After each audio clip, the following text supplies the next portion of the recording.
Over the course of the weekend, we talked about the rain this morning, but we also talked about how rain could impact New Year's Eve plans. We've gone ahead and issued a first alert weather day for tomorrow. We'll begin 4 p.m. tomorrow, clouds returning to the state, and we're dry through about 7 or 8 tomorrow evening. But by 9 o'clock, rain starts to develop and push through Connecticut. Here's midnight. We're talking the flip between 2024 and 2025. Yellows, oranges, even reds indicating moderate to heavy rain in some parts of the state, maybe even a few rumbles of thunder in the mix, winding down after, say, 2 or 3 in the morning, drying out through the pre-dawn hours, allowing for dry conditions to begin the day on Wednesday. By the time all is said and done, we're expecting a ½ inch to an inch of rain out of this storm system. Some of the newest data inching that back to the east compared to what we saw earlier this evening. Either way, certainly going to be a wet night out there. So if you're heading to first night in Hartford, while things will feel pretty nice out, temperatures in the mid-40s, 6 o'clock and dry, you'll need the rain gear thereafter, but we will be well above average temperature-wise, so we're not concerned about anything frozen. Tomorrow is a first alert weather day because of those impacts to your plans, though. We could see an isolated sprinkle or flurry on Wednesday, not too big of a deal. By Thursday, while we're dry, it's all about the wind. A first alert weather day as wind gusts ramp up 45 to 55 miles per hour. So here's our storm system that brings tomorrow's rain.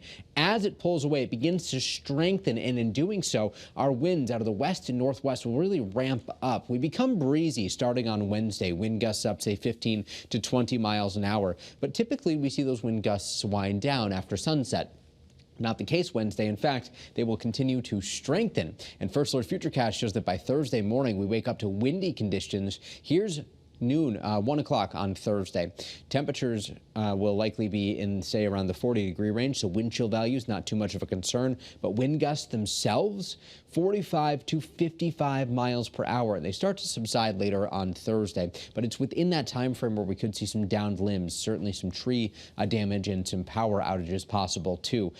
On Thursday, good idea to charge up your devices. You can always watch our coverage on the free WFSB First Alert Weather app. So make sure your phone's charged, say, Wednesday night before those winds ramp up on Thursday. Temperatures across the Northeast still very warm for this time of year. Winds currently out of the west-southwest, 5 to 10 miles an hour sustained. Our iCam view right now in New Haven, it's 48 degrees. Winds are variable at 6 miles an hour. There's the tree on the green on our iCam view in Hartford, 49 right now. Certainly would be warm to be ice skating tonight, but don't worry, that rink in Bushnell Park will have plenty of ice over the next week or so. We do drop into the 30s statewide. Tomorrow, we recover back into the 50s. We'll likely be around 50 along the shoreline, lower 50s inland on the First Alert 7-day forecast here. The breezy conditions there Wednesday for 2025. By Thursday, wind gusts 45 to 55 miles per hour.